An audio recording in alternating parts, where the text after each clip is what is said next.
반갑습니다. 말씀과 함께 하루를 시작하는 주님의 백성들을 예수님의 이름으로 축복합니다.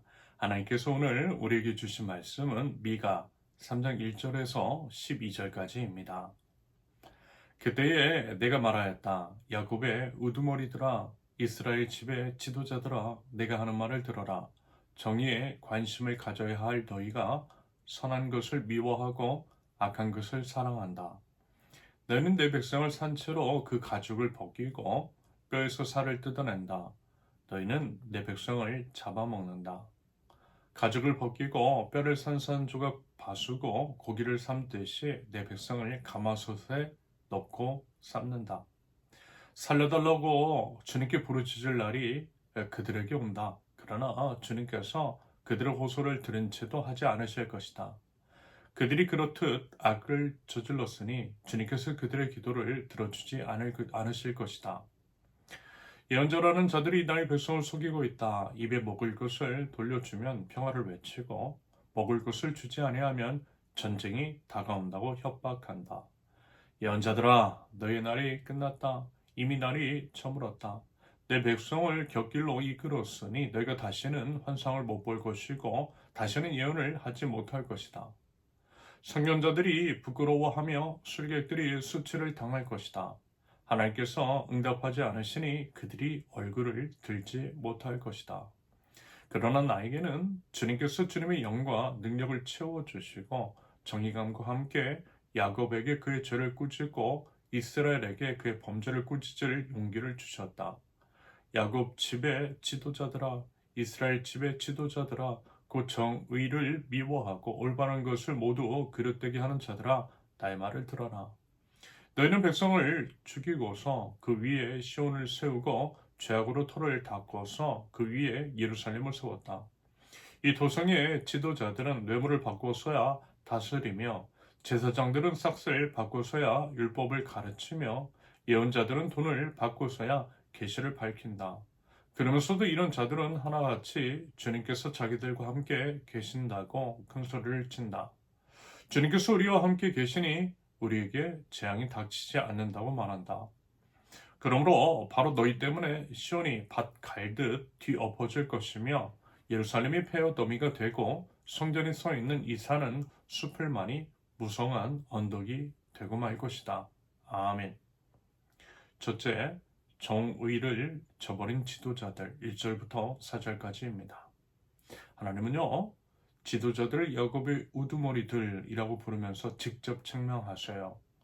그러면서 1절에서 정의에 관심을 가져야 할 너희라고 하는 표현이요, 참으로 중요합니다. 무슨 얘기냐? 지도자는 정의가 무엇인지 아는 것을 넘어서요, 정의를 실행해야 할 책임까지도 있더라는 거죠. 하지만 어때요? 그들은 정반대로 행했습니다. 오히려 선한 것을 미워하고 악한 것을 사랑했어요. 더 끔찍한 것은요, 3절입니다. 3절 보세요. 너희는 내 백성을 잡아먹는다. 가죽을 벗기고 뼈를 산산조각 바수고 고기를 삶듯이 내 백성을 가마솥에 넣고 삶는다. 지도자가 백성을 잡아먹는 그 식인의 이미지, 그런 이미지를 드러내고 있어요. 여러분, 이것이 바로 우리 사회의 현실 아닙니까? 지도자들은 국민을 섬기는 공복이 아니라 권력을 이용해서 자신의 배만을 불리고 있어요.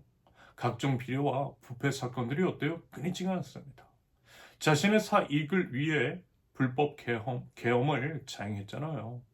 정치는요, 국민의 삶보다 어때요? 당리당략에 몰두합니다. 정경유착의 구조 여전하죠. 그런 가운데 청년들은 공정한 기회조차 박탈당하고 있습니다.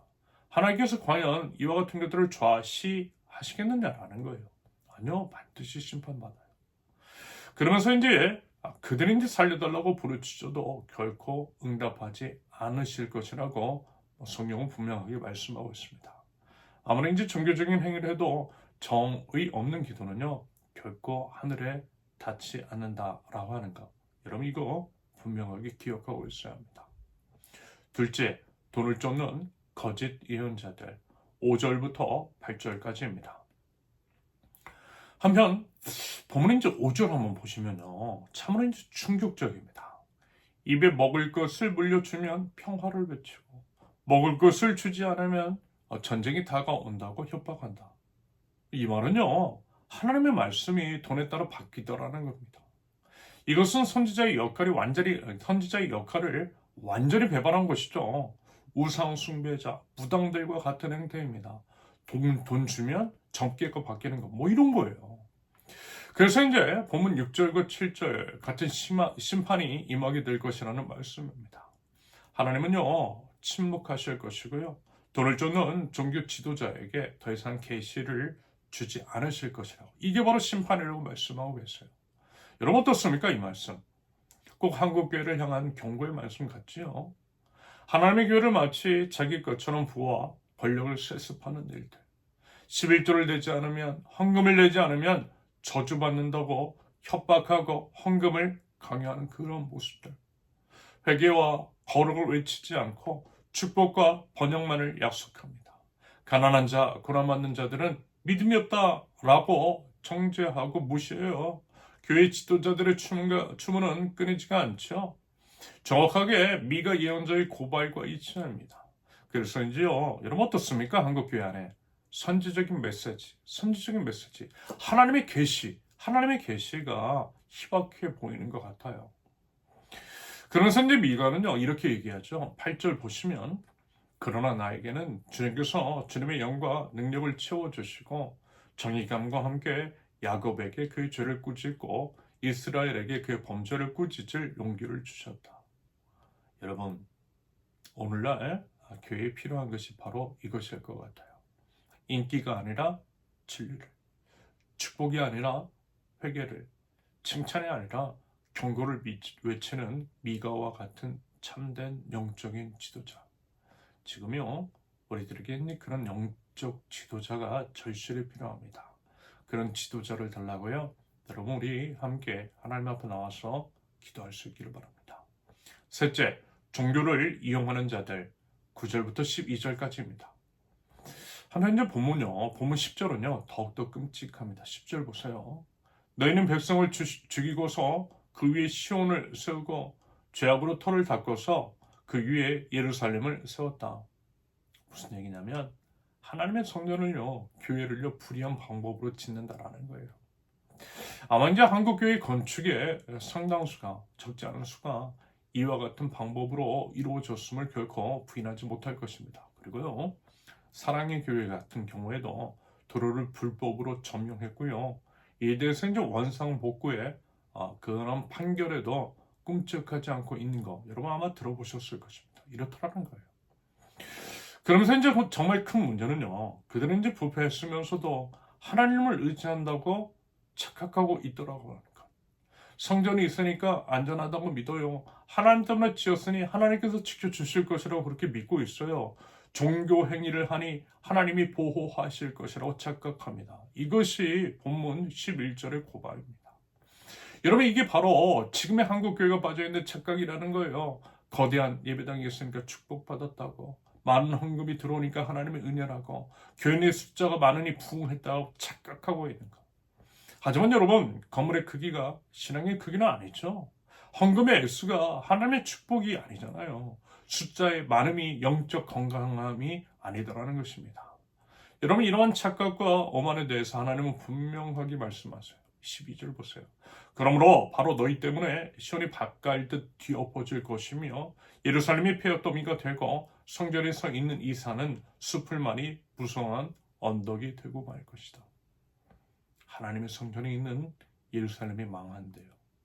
사실 이것은 그 당시 사람들에게 있어 신성 모독에 가까운 말이었습니다. 하지만요, 이것은 실질적으로 일어났어요. 바빌론이 예루살렘을 멸망시켰잖아요. 그 이유는 성전이 있어도 제사를 드려도 예배해도 종교 행위를 해도 정의와 공의가 없으면 하나님은 그것들을요 무용하다고, 그것들을 결코 받지 않으시기 때문입니다. 여러분 한국교회도요 똑같은 일이 충분히 일어날 수 있다라는 것입니다. 그와 같은 일들이 결코 일어나지 않을 수 있도록 여러분 우리는 이제라도 회개하며 우리의 삶을 돌이켜야만 할 것입니다. 지도자들은 그 자리가 이제 섬김의 자리임을 기억해야 할 것이고요. 우리 예수님처럼 섬기는 자가 되어야만 할 것입니다. 하나님의 말씀으로 장사해서는 안 된다라는 거예요. 헌금의 많고 적음에 따라서 태도를 이제 바꾸지 말아야만 할 것입니다. 축복의 말씀만 남발할 것이 아니라, 그렇다고 이제 축복의 말씀이 있으면 안 된다는 얘기가 아니라, 그 말씀만 남발할 것이 아니라 때로는 아픈 말씀도, 책망하는 말씀도, 회개를 촉구하는 말씀도 전해야만 할 것이고요. 인기보다는 진리를 선택해야만 할 것입니다. 그리고 우리 모두는요, 각자의 자리에서 하나님의 정의를 세워나가야만 할 것입니다. 직장에서, 학교에서, 가정에서 불의와 타협하지 말아야 한다는 거예요. 약자를 돌보고요, 공정함을 지켜야만 한다라는 것입니다. 그럴 때요, 우리 하나님께서 우리 삶에 그 예배를 받아주실 것이고요, 우리 모든 삶을 또한 온전케 하여 주실 줄로 믿습니다. 부디 그 믿음 가지고 진리의 길을 한 걸음 한 걸음 걸어나갈 줄 아는 하나님 나라 백성, 저와 여러분들 모두 있을 수 있기를 예수님의 이름으로 축원합니다. 함께 기도합니다. 아버지 하나님, 하나님의 말씀 앞에 정직하게 섭니다. 불의에 침묵하고 동조했던 것들, 악한 것들을 사랑했던 것들을 하나님 이 시간 회개합니다. 이제는 더 이상 죄에 물들지 않고 하나님의 정의와 정직의 길을 굳건히 걸어갈 줄 아는 주님의 백성, 저희 될 수 있도록 하나님 연약한 죄를 붙들어 주옵소서. 듣기 좋은 얘기, 입에 단 말씀이 아니라 오직 진리의 말씀을 즐거워하는 주님의 백성, 저희 될 수 있도록 주님 인도하여 주옵소서. 예수님의 이름으로 기도합니다. 아멘. 하나님께서 오늘 주신 말씀과 각자의 기도 제목을 놓고 우리 잠시 기도합니다.